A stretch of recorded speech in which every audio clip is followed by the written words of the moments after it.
Please subscribe to Face TV Africa and turn the notification on.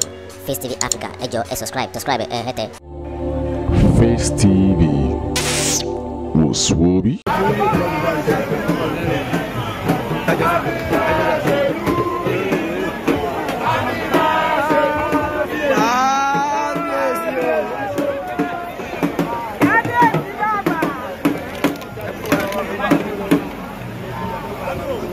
Ella.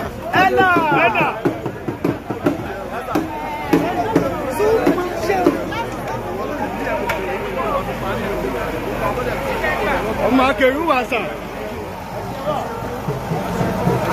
Àṣẹ bàbá.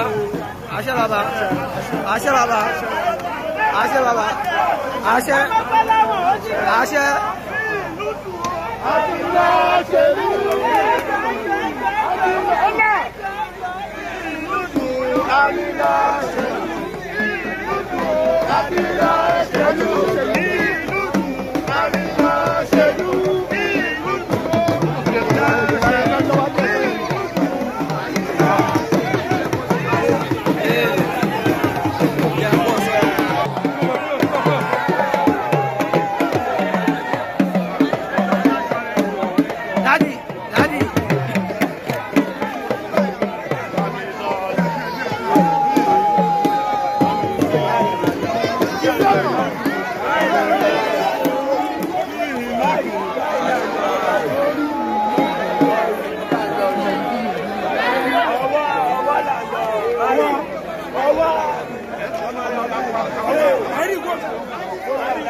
Please subscribe to Face TV Africa and turn the notification on. Face TV Africa, ẹ jọ̀ọ́ subscribe, hete. Face TV was Swoby.